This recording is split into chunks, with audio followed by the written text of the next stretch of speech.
Ladies and gentlemen, welcome to COD Zombies HQ.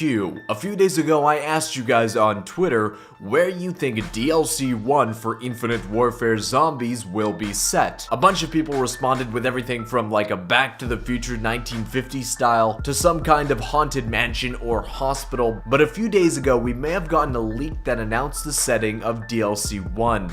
I was kind of hesitant about covering it when I found this out around 3 or 4 days ago, but I finally decided just to take the jump here, throw it at you guys, see if it sticks or not. Again, the contents of this leak are totally and utterly unconfirmed and shouldn't be taken at face value, but we will be analyzing the contents of the leak and trying to see if it's plausible or not. So 4 days ago, a post went up on the Infinite Warfare subreddit by a Reddit user named Snowy Plasma entitled Interesting Infinite Warfare Website Found. And in the post, he links to this website as the source for this leak, which has some information about the DLC 1 map pack that they're calling Ascension.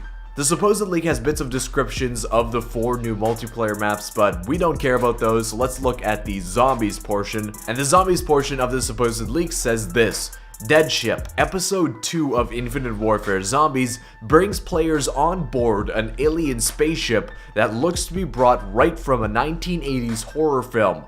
Many features from Zombies In Spaceland return, in addition to some new perks and a RayGun remake. The map pack will be released on January 31st on PS4 and March 2nd on Xbox One and PC. Alright, so there is the supposed leak where the setting will be on an alien spaceship. Now, let's take a look at the possibility of whether or not this could be true, kind of fitting in with the canon in Zombies In Spaceland. So as you guys know, in the Zombies In Spaceland boss fight, there is a alien and subsequent UFO that we have to kill and or destroy in order to complete the Easter egg. That fact in game, as well as this poster for DLC 1 that's listed in the game files, both have aliens on them. Therefore, we can assume that aliens are playing a pretty big part in the Infinite Warfare Zombies storyline. It's not that far outside the box to think that we might actually be playing on an alien ship in the next map. Even thinking about how that could look like, it seems like it could be plausible, right? Where the zombies might be, alien abductees that have been infected with this virus and have now been released on the spaceship, kind of destroying everything on the inside. And if Zombies In Spaceland is anything to say about how much Infinity Ward has kind of clung to 80s tropes, that kind of setting adds for a whole bunch of new opportunities for that. I can imagine so many Aliens movie references within this new map if this is indeed correct. It also says that many features from Zombies In Spaceland return, as well as in addition to some new perks and a RayGun remake. The first bit of that seems very plausible, right? Like, I don't think that they'll be getting rid of the token system. They might be getting rid of the tickets, but I don't see that happening much either. New perks as well, something we can kind of expect, even though we've got a whole bunch of them already.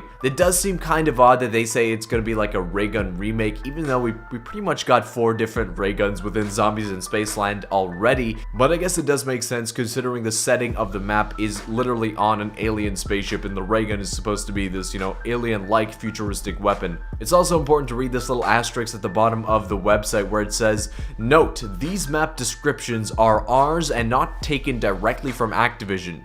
These descriptions are based off of users who have played the DLC and are our inside sources." So obviously these aren't the official descriptions of the map. What the leak source is claiming is that these are just, the way the people that have already played the DLC have described the maps to them and they've kind of transcribed it and this is what we get. So when they say it's a RayGun remake, it's not necessarily a Treyarch RayGun remake, but something that looks like a RayGun. It is a setting that I would be interested in playing. I think that if Infinite Warfare Zombies is going to have any chance of kind of rebounding from Zombies In Spaceland, as you guys know, it's pretty much dead as of now. And I want to make a video soon covering why that is, but they need to go for less quirkiness and more of a Zombies Back to its roots, more of a gritty kind of scary zombies experience that really is Treyarch Zombies like. Because obviously the very lighthearted and quirkiness of Zombies In Spaceland hasn't gelled with the zombies community at large. It hasn't gelled with me personally, and maybe this is their way of fixing that. But of course I would love to know what you guys think. Is this real or not? Let me know down in the description. Remember remember to leave a like on the video as well. Subscribe to the channel if you're not already. As always, the sources for this video are linked down in the description as well if you want to check them out for yourself. But I want to thank you so much for watching, and I'll see you with another Zombies news video tomorrow.